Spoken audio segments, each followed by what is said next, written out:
Bismillahirrahmanirrahim. Alhamdulillahi rabbil alamin. Wa sallallahu ala sayyidina Muhammadin wa ahli baitihi at-tayyibin at-tahirin wa ashabihi al-mayamin al-muntajabin wa man tabi'ahum bi ihsanin ila qiyami yaumiddin. Allahumma rabbi shrah li sadri wa yassir li amri wahlul 'uqdatam min lisani yafqahu qawli. Rabbi antiqni bil huda wa alhimni taqwa. Bapak-bapak, ibu-ibu, para ustadz dan ustadzah serta anak-anakku sekalian yang hadir di sini ataupun yang mengikuti acara ini dari kanal yang sudah disediakan. Assalamualaikum warahmatullahi wabarakatuh. Masih semangat ya? Sudah lapar, sudah haus, tapi tetap masih semangat. Alhamdulillah, kita panjatkan puja dan puji syukur kehadirat Allah Subhanahu wa taala yang telah memberikan kesempatan kepada kita sekali lagi untuk memasuki atau bertemu dengan bulan suci Ramadan. Bulan yang dalam khutbah Rasulullah sallallahu alaihi wasallam disebutkan bahwa bulan yang penuh dengan berbagai karunia Allah Subhanahu wa taala. Bulan yang penuh dengan berbagai pemberian keistimewaan dari Allah Subhanahu wa taala. Dalam bahasa Arab itu berbeda antara kata tilawah dengan kata qiraah. Kedua-duanya sama-sama punya makna membaca. Tapi menurut paling tidak sebagian ahli bahasa, sebagian ulama, tilawah itu adalah tidak hanya membaca Al-Quran, tapi tilawah itu adalah ada kelanjutannya. Ya, karena tala yatlu itu artinya adalah kelanjutan, sesuatu yang tidak berhenti, sesuatu yang masih punya kelanjutannya. Sebagian ulama memahami bahwa tilawatul Quran artinya membaca Al-Quran dan juga berusaha untuk memahami maknanya, memahami kandungan dari apa yang dibaca. Coba sekarang kita lihat pada surat Al-Baqarah ayat 183 adalah ayat yang berhubungan dengan puasa. Allah Subhanahu wa taala berfirman di surat Al-Baqarah ayat 183 yaitu di halaman 38 Al-Quran standar. A'udzu billahi minasyaitonir rajim. Ya ayyuhalladzina amanu kutiba alaikumus siyamu kama kutiba alal ladzina min qablikum la'allakum tattaqun. Wahai orang yang beriman, diwajibkan atas kalian berpuasa sebagaimana telah diwajibkan kepada mereka atau orang yang sebelum kalian, supaya kalian bertakwa. Dalam ayat ini banyak sekali kandungan, banyak sekali pelajaran yang bisa kita pelajari. Yang pertama adalah Allah Subhanahu wa ta'ala memanggil kita dengan panggilan ya ayyuhalladzina amanu, wahai orang yang beriman.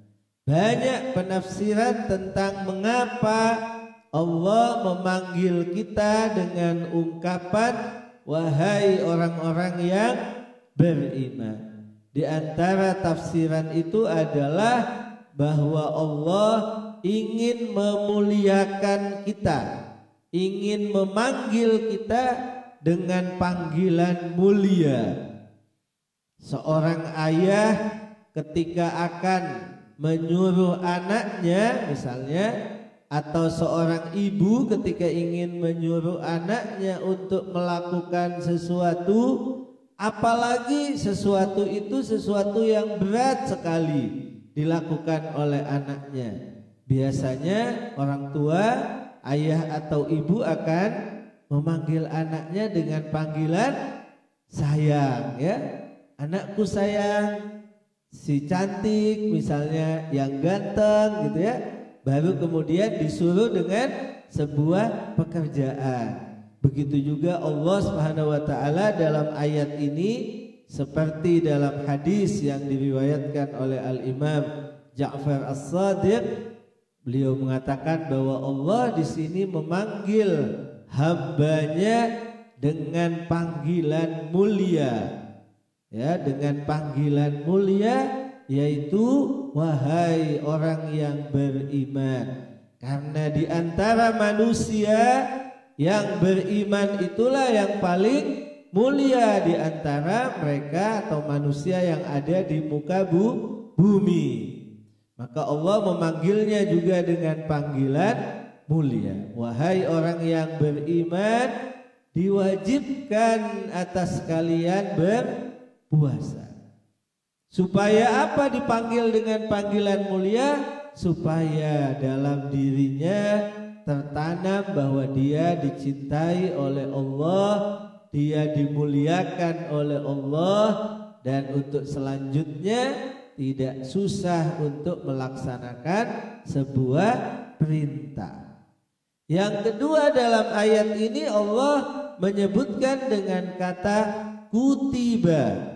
Kutiba itu artinya diwajibkan, ya, diwajibkan. Sebagian mungkin bertanya, kenapa Allah tidak langsung mengatakan saya wajibkan? Ya, dalam kajian tafsir disebutkan bahwa itu diantara juga cara Allah untuk mewajibkan sesuatu yang terasa berat oleh manusia. Dalam beberapa ayat berikutnya juga ada, misalnya kutiba alaikumul qital, wahai orang yang beriman, diwajibkan terhadap kalian perang. Misalnya perang itu sesuatu yang susah. Dalam ayat lain ada kutiba alaikumul qisasu, diwajibkan kepada kalian adanya qisas, hukuman, ya, cara untuk menghukumi. Itu berat, makanya menggunakan kata diwajibkan. Tidak langsung mengatakan aku wajibkan. Sepertinya sudah diputuskan begitu ya. Jadi kalau seorang kepala sekolah misalnya di sekolah ingin mengumumkan sesuatu itu berat, misalnya aturan berat, biasanya langsung sudah diputuskan bahwa gitu ya, 1, 2, 3 kalian harus 1, 2, 3. Itu dari mana? Sudah diputuskan, bukan bilang saya memutuskan gitu ya. Itu yang kedua, supaya sesuatu yang akan dilakukan itu terasa lebih mudah daripada kemudian disebutkan saya. Yang ketiga, Allah Subhanahu wa taala menyebutkan dalam ayat ini kama kutiba 'alal ladzina min qablikum, sebagaimana puasa itu sudah diwajibkan juga kepada orang yang sebelum kalian, kepada umat sebelum kalian. Ini juga upaya atau cara supaya puasa itu juga tidak menjadi terlalu berat. Misalnya kita semua atau kalian disuruh untuk vaksin, misalnya disuruh suntik. Kalau dibilang ayo suntik gitu saja mungkin berat, mungkin nangis, mungkin lari gitu ya. Tapi kalau ayah atau ibu atau guru di sekolah bilang ayo kamu vaksin seperti teman-temanmu yang sudah vaksin, gitu ya. Bahasanya menjadi lebih memudahkan untuk bisa diterima, untuk kemudian kita bisa melakukannya. Kalian mau untuk divaksin. Kenapa? Karena teman-teman yang lain juga sudah divaksin. Itu cara guru, cara orang tua untuk menyampaikan sesuatu yang mungkin awalnya dirasa berat. Allah Subhanahu wa taala juga demikian. Allah ketika memerintahkan puasa yang boleh jadi di awal-awal itu dirasa berat, maka Allah juga menjelaskan puasa itu bukan hanya untuk kalian, tapi juga untuk orang yang sebelum kalian, umat sebelum kalian. Sehingga kita merasa, oh ini berarti tidak terlalu berat dong, toh juga sudah dilakukan oleh banyak orang. Biasanya kita itu kalau kita yang mulai sepertinya terasa berat ya, tapi kalau sudah ada contoh-contoh, ada yang mereka yang sudah melakukan, kita lebih mudah untuk bisa melakukannya. Kemudian poin yang berikutnya atau yang keempat, dalam ayat ini dikatakan la'allakum tattaqun, supaya kalian bertakwa. Ini poin yang juga sangat-sangat penting, bahkan boleh jadi lebih penting dari yang sebelum-sebelumnya, yaitu dijelaskan kenapa fungsinya, apa fungsinya diperintahkan untuk puasa, yaitu supaya bertakwa. Sama tadi kalau disuruh untuk vaksin misalnya ya, dipanggil dengan sayang, kemudian nak kamu vaksin seperti teman-temanmu yang sudah vaksin misalnya, supaya apa? Supaya kamu sehat, tidak terjangkit penyakit. Maka pasti akan muncul dalam diri kita motivasi, keinginan yang tadinya berat menjadi tidak berat lagi. Kenapa? Karena kita ingin sehat. Allah juga menjelaskan bagi kita bahwa dengan puasa itu kita bisa bertakwa. Apa takwa itu? Takwa itu adalah tingkat kondisi yang ada dalam diri kita, di mana kita mampu untuk menjadi hamba Allah yang berada pada tingkat tinggi. Tingkat tingginya itu adalah mudah melakukan kewajiban dan ketaatan, serta mudah meninggalkan dosa. Itu artinya maqam, itu artinya kedudukan, kita sudah berada di kedudukan yang tinggi. Pertanyaannya sekarang, bagaimana puasa itu bisa menghantarkan kita kepada takwa, kepada kondisi, kepada posisi maqam, kedudukan di mana kita orang yang selalu taat kepada Allah dan meninggalkan yang diharapkan oleh Allah Subhanahu wa ta'ala. Gimana caranya? Pertama, puasa itu adalah melatih kita untuk bisa kita mengatur diri, ya kan? Mengatur diri untuk makan dan untuk minum, ya. Ketika sebelum azan subuh kita sudah siap-siap untuk berhenti makan dan minum. Artinya kita yang mengatur, kita yang memanage, kita yang kemudian mengendalikan bahwa sekarang harus berhenti makan dan minum. Terus tidak makan lagi, tidak minum lagi. Berapa jam? Kurang lebih sampai 12 jam ya, sampai nanti masuk waktu maghrib. Itu artinya selama 12 jam kita mampu untuk mengendalikan diri, kita mampu untuk memanage, mengatur diri kita untuk tidak makan dan tidak minum. Itu paling tidak adalah langkah pertama untuk kita berpuasa. Tentu perlu ditingkatkan.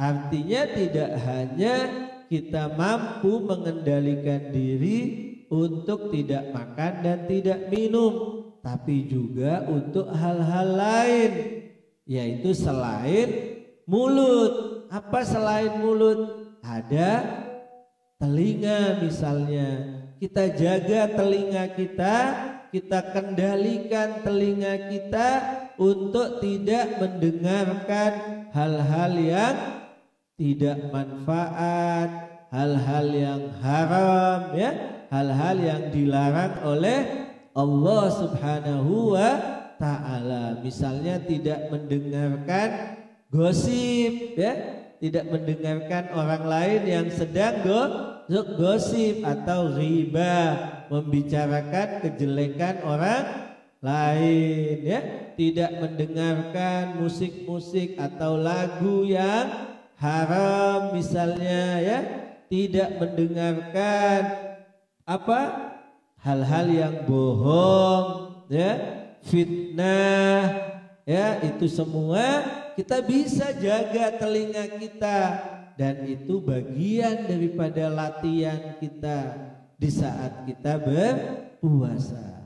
Kita juga punya mata kita coba untuk kendalikan, kita coba untuk jaga. Masa sudah mampu tidak makan, tidak minum, artinya mampu menjaga mulut sehingga tidak makan, tidak minum. Masa kita tidak bisa jaga mata?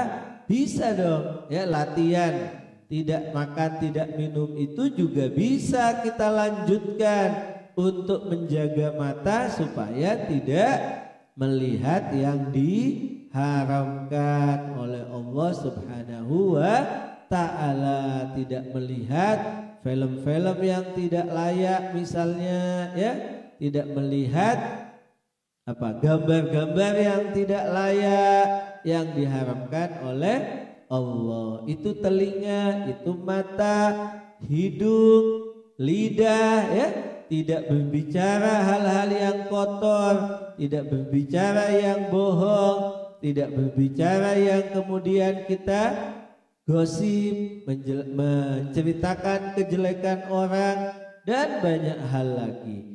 Kalau kita mampu menjaga mulut kita dari makan dan minum selama 12 jam, maka juga insya Allah dengan latihan, dengan pelan-pelan kita juga mampu bisa menjaga mata, menjaga telinga, menjaga hidung, menjaga lidah, dan menjaga tangan, ya, tidak mukul orang, tidak mengganggu, tidak mencuri, tidak yang lain juga, dan juga mampu menjaga kaki, ya, untuk tidak jalan ke tempat yang tidak baik. Maka semua itu artinya kita semua berusaha supaya kita mampu mengendalikan diri. Justru kita arahkan semuanya kepada yang baik, kepada ketaatan. Mata kita gunakan untuk membaca Al-Quran, mata kita gunakan untuk membaca yang manfaat, pelajaran-pelajaran yang berguna. Begitu juga telinga kita gunakan untuk mendengarkan bacaan Al-Quran. Telinga kita gunakan untuk mendengarkan ceramah, pelajaran, pengajian. Itu artinya kita mampu mengarahkan kepada yang baik dan menghindarkan dari yang jelek. Dan kalau kita sudah terus melatih diri kita begitu, maka insya Allah kita sampai kepada tingkat yang namanya takwa, yaitu posisi, kondisi, makom di mana bagi kita mudah untuk melakukan ketaatan, mudah untuk meninggalkan dosa, ya, perbuatan jelek. Kita bisa coba tes pada diri kita sudah termasuk takwa, orang bertakwa atau belum. Misalnya kalau adzan kita masih tidur, kita bisa langsung bangun untuk sholat atau belum? Untuk melakukan sholat subuh berat atau sudah tidak berat lagi, bisa langsung bangun? Kalau kita sudah tidak berat, berarti kita sudah mau akan sampai kepada takwa, ya. Kalau ada hal dosa, ada maksiat, kita hindari maksiat itu, bisa apa enggak? Mudah atau tidak? Ya, itu semua kita bisa tes pada diri kita masing-masing, dan itu sekali lagi perlulah latihan, ya, perlu kepada latihan. Bulan puasa ini adalah bulan di mana kita dilatih untuk kemudian bisa masing-masing kita mampu untuk mengatur, memanage, ya, mengarahkan diri kita untuk kepada kebaikan dan menghindari kejelekan. Tidak hanya tentu di bulan Ramadan, tapi nanti akan dilanjutkan ke bulan-bulan berikutnya. Kenapa? Karena orang kalau sudah terbiasa, dia akan mudah terus melanjutkannya. Ya, kalau awal-awal mungkin susah karena belum biasa, tapi kalau sudah biasa nanti menjadi gampang untuk berikutnya. Itu makna pertama paling tidak yang kita bisa pahami kenapa ada hubungannya antara puasa dan bertakwa, yaitu latihan kita untuk semakin kita mampu memanage, mengatur diri. Tidak hanya itu, tentunya puasa itu juga akan memberikan manfaat-manfaat lain.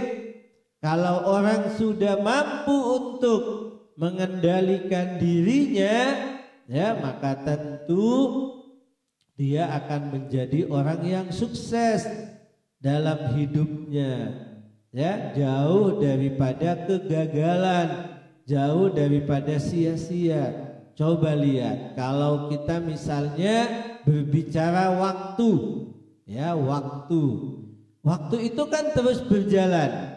Waktu itu tidak bisa juga berhenti. Waktu itu juga tidak bisa kembali. Lah, siapa yang akan menentukan bahwa waktu itu manfaat untuk kita atau tidak? Adalah kita sendiri. Kita yang bisa menentukan apakah waktu itu akan kita gunakan untuk main-main ataukah untuk hal yang baik. Kalau kita tidak bisa menentukan, kalau kita tidak bisa mengendalikan, maka boleh jadi kita akan lalai, akan ikut, akan kemudian apa? Tidak jelas, diajak oleh teman, diajak oleh misalnya kakak kelas atau adik kelas, kemudian kita ikut saja, larut saja, ya, mungkin main saja, main game saja gitu, ya. Kita lupa bahwa waktu itu sayang kalau digunakan hanya untuk main game. Loh, kalau kita tidak mampu untuk menahan, ya akhirnya kita larut terus dan waktunya menjadi habis. Tidak sempat untuk belajar. Kalau tidak sempat belajar, maka ujiannya nanti menjadi ujiannya tidak bisa jawab, nilainya jadi jelek dan jadinya tidak lulus, tidak naik atau tidak dapat ilmu. Maka kalau kita di bulan puasa ini bisa melatih diri, maka juga untuk hal-hal lain juga bisa begitu. Kita bisa menahan diri. Sekarang waktunya belajar, bukan lagi main-main. Oh, sekarang boleh main, tapi hanya sedikit, 15 menit misalnya main game, selesai, setengah jam paling lama misalnya. Kemudian berhenti, kita lanjutkan kepada yang bermanfaat. Itu semua kapan kita bisa lakukan? Kalau kita mampu untuk mengatur diri kita, memanage diri kita punya keinginan dan kita bisa arahkan keinginan kita kepada yang manfaat. Tidak hanya jalan, tidak hanya begitu saja dibuang ya. Jadi puasa melatih kita untuk hal yang begitu juga. Nanti kalau kalian sudah punya uang misalnya, bapak ibu-ibu yang di rumah yang punya uang itu kalau kita tidak bisa memanagenya, tidak bisa mengaturnya, maka juga akan habis begitu saja. Berapapun uang kita akan habis begitu saja kalau kita tidak bisa mengatur. Kapan kita bisa mengatur? Kalau kita sudah dalam diri kita ada kemampuan, ada tekad. Yang itu sekali lagi adalah perlu latihan. Puasa ini adalah latihan untuk itu juga. Bagaimana kita nanti mampu memanage keuangan kita, ya, tidak kemudian asal, ya, tidak kemudian ada yang nawari, ya, menawarkan barang langsung beli padahal belum tentu baik, belum tentu juga manfaat.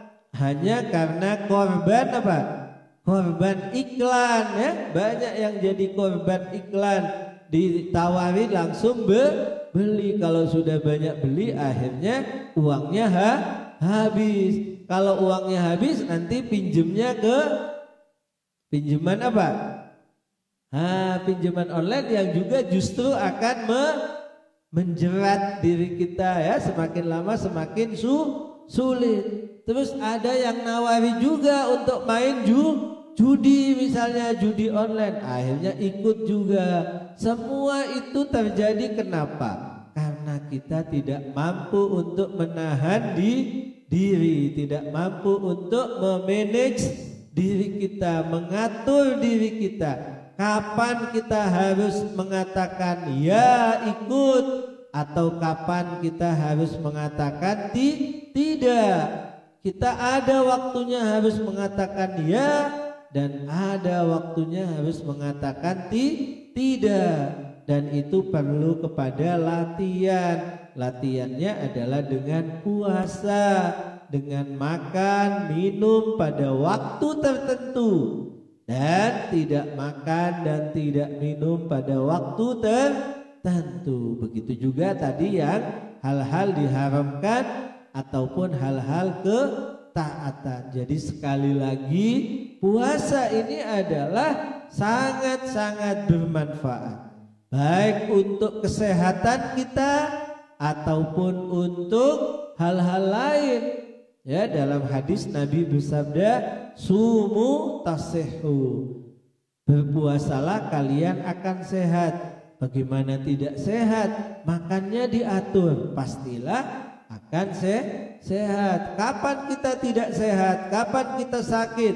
Ketika kita makannya sembarangan, waktunya tidak jelas, yang mau dimakan juga makanan sembarangan, maka pastilah kita sakit. Tapi kalau kita puasa, artinya kita mampu menahan diri untuk makanan yang tidak baik, makanan yang tidak sehat, waktunya juga kita atur dengan baik, maka tentu juga akan sehat. Begitu juga hal lain yang tadi kita sebutkan, untuk pelajaran kita, untuk kesuksesan di sekolah, puasa sangat penting sebagai latihan untuk mengatur diri, memanage diri, punya program dalam kehidupan kita. Begitu juga nanti kalau sudah dewasa, mengatur keuangan, mengatur program keluarga, mengatur apa yang harus dilakukan untuk anak-anak kita, untuk istri kita, juga untuk suami. Itu semua perlu kepada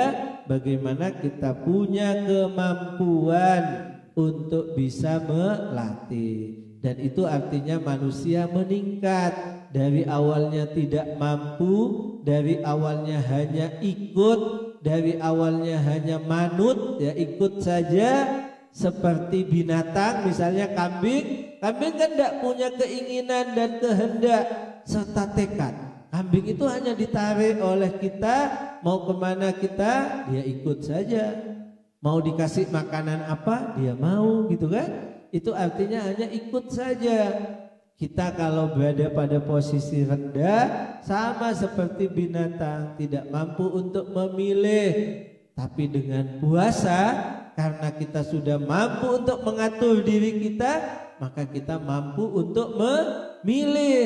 Dan ketika memilih itu pastilah memilah, ya, mana yang baik, mana yang tidak, mana yang akan dilakukan, mana yang tidak. Itu artinya puasa sangat bermanfaat untuk meningkatkan kualitas diri kita, dan itulah salah satu makna daripada takwa. Mudah-mudahan kita semua mendapatkan taufik, mendapatkan kesempatan untuk bisa berpuasa dengan baik, ya, berpuasa di bulan suci ini dengan sebaik-baiknya, baik puasa dalam tingkat menahan makan dan minum, dan kita tingkatkan kepada yang lebih dari itu, yaitu berusaha untuk selalu berada dalam ketaatan dan meninggalkan yang diharamkan. Lalu mengisi juga dengan ibadah puasa, ibadah misalnya mengaji, membaca Al-Quran, belajar Al-Quran,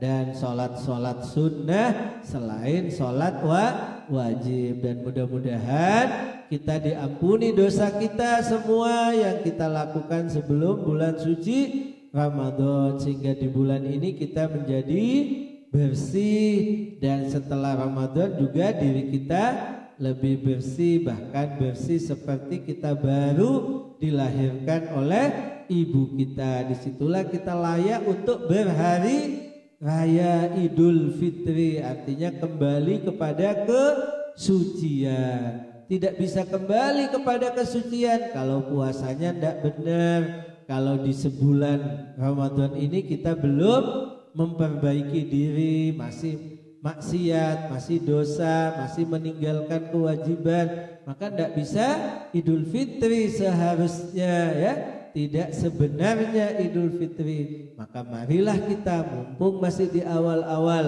hari Ramadan, kita pasang tekad kita pasang niat kita, ayo kita puasa yang baik, ayo kita isi dengan kebaikan, kita isi dengan baca Quran, kita isi dengan sholat sunnah selain sholat wajib, kita isi juga kebaikan-kebaikan lain, membantu orang, ya, membantu tetangga, dan seterusnya. Mudah-mudahan Allah Subhanahu wa taala selalu membantu dan membimbing kita sehingga kita mampu melakukan itu semua.